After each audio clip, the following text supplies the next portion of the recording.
S K super TMT, the long life TMT.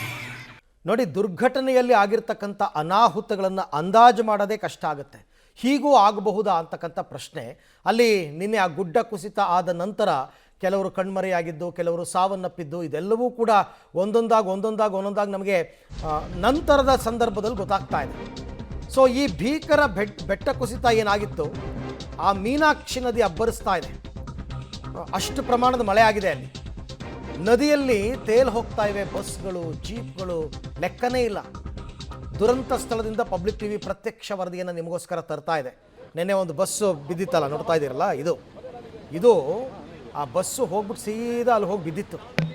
ಈಗ ಇದೇ ರೀತಿ ಅಲ್ಲಿ ಜೀಪು, ಬಸ್ಸು ಎಲ್ಲ ಕಾಮನ್ ಆಗಿಬಿಟ್ಟಿದೆ. ಯಾವುದೋ ಸಣ್ಣದೊಂದು ಮೀನಾಕ್ಷಿ ನದಿ ಅಂತ, ಬಟ್ ನೀರಿನ ಹರಿವು ಆ ರೀತಿ ಇದೆ.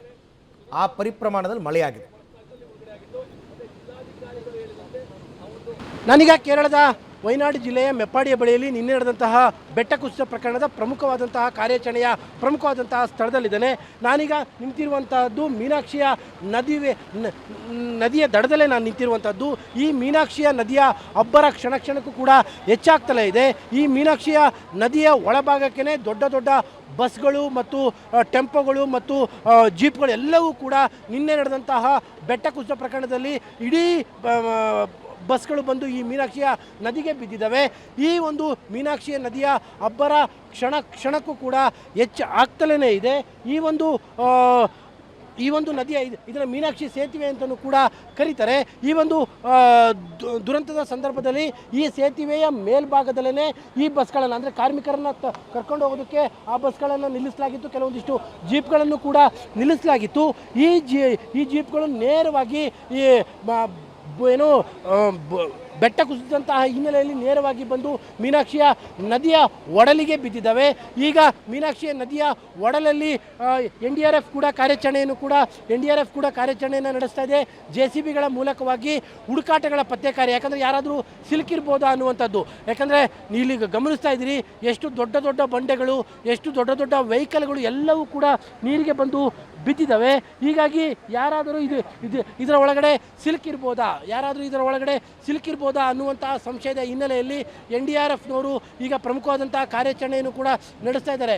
ಬಹಳ ಕ್ಲಿಷ್ಟಕರವಾದಂತಹ ಒಂದು ಜಾಗ ಇದು. ಯಾಕಂದರೆ ನಡೆಯೋದಕ್ಕೂ ಕೂಡ ಆಗದ ಒಂದು ರೀತಿಯಾದಂತಹ ಜಾಗ ಇದು.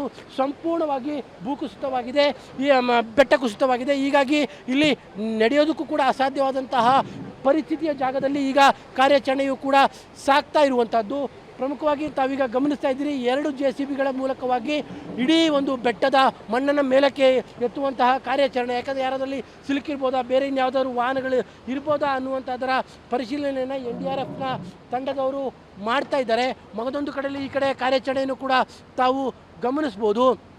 ಮಳೆಯ ನಡುವೆ NDRFನವರು ಈ ಭಾಗದಲ್ಲಿ ಬಿದ್ದಂತಹ ವಾಹನಗಳು ಯಾವುದಾರು ಇದ್ದಾವ ಅಥವಾ ಜನ ಯಾರಾದರೂ ಮುಳುಗಿದ್ದಾರಾ, ಇದೆಲ್ಲದರ ಪರಿಶೀಲನೆಯನ್ನು ಮಾಡ್ತಾ ಇದ್ದಾರೆ.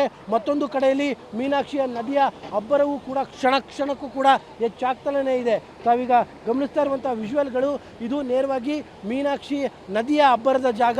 ನಾವೀಗ NDRF ಕಾರ್ಯಾಚರಣೆಯನ್ನು ನಡೆಸ್ತಾ ಇರುವಂತಹ ಸ್ಥಳದಲ್ಲೇ ನಿಂತು ಗ್ರೌಂಡ್ ರಿಪೋರ್ಟನ್ನು ಮಾಡ್ತಾ ಇದ್ದೇವೆ. ಪ್ರಮುಖವಾಗಿ ಅತ್ಯಂತ ಕ್ಲಿಷ್ಟಕರವಾದಂಥ ಜಾಗ. ಮತ್ತೊಂದು ಭಾಗದಲ್ಲೂ ಕೂಡ ಗಮನಿಸ್ಬೋದು ಎಷ್ಟರ ಮಟ್ಟಿಗೆ ಭೂಕುಸಿತ, ಬೆಟ್ಟ ಕುಸಿತ ಆಗಿತ್ತು ಅನ್ನೋದಕ್ಕೆ ಸಾಕ್ಷಿಯಾಗಿ ದೊಡ್ಡ ದೊಡ್ಡ ವೆಹಿಕಲ್ಗಳು, ದೊಡ್ಡ ದೊಡ್ಡ ಟ್ರಕ್ಗಳ ಕಂಬಿಗಳು ಎಲ್ಲವೂ ಕೂಡ ನೀರಿನಲ್ಲಿ, ಮೀನಾಕ್ಷಿ ನದಿಯ ನೀರಿನಲ್ಲಿ ಕೊಚ್ಚಿಕೊಂಡು ಹೋಗಿದ್ದಾವೆ. ಅದರ ನೇರ ದೃಶ್ಯಾವಳಿಗಳನ್ನು ಕೂಡ ತಾವು ಗಮನಿಸ್ತಾ ಇದ್ದೀರಿ. ಇಷ್ಟರ ಮಟ್ಟಿಗೆ ನಿನ್ನೆ ಬೆಟ್ಟ ಕುಸಿತದ ಅಬ್ಬರ ವಯನಾಡಿನ ಮೆಪ್ಪಾಡಿಯ ಬಳಿಯಲ್ಲಿ ನಡೆದಂತಹ ಘಟನೆಯಲ್ಲಿ ಇದ್ದಂತಹದ್ದು. ಬೆಟ್ಟ ಕುಸಿತ ಜೊತೆಗೆ ಸುರಂಗ ಮಾರ್ಗಕ್ಕೆ ತೆಗೆದಂತಹ ಮಣ್ಣು ಎರಡೂ ಸೇರಿಕೊಂಡು ದೊಡ್ಡ ಮಟ್ಟದ ದುರಂತವನ್ನು ಇಲ್ಲಿ ಸೃಷ್ಟಿ ಮಾಡಿದೆ.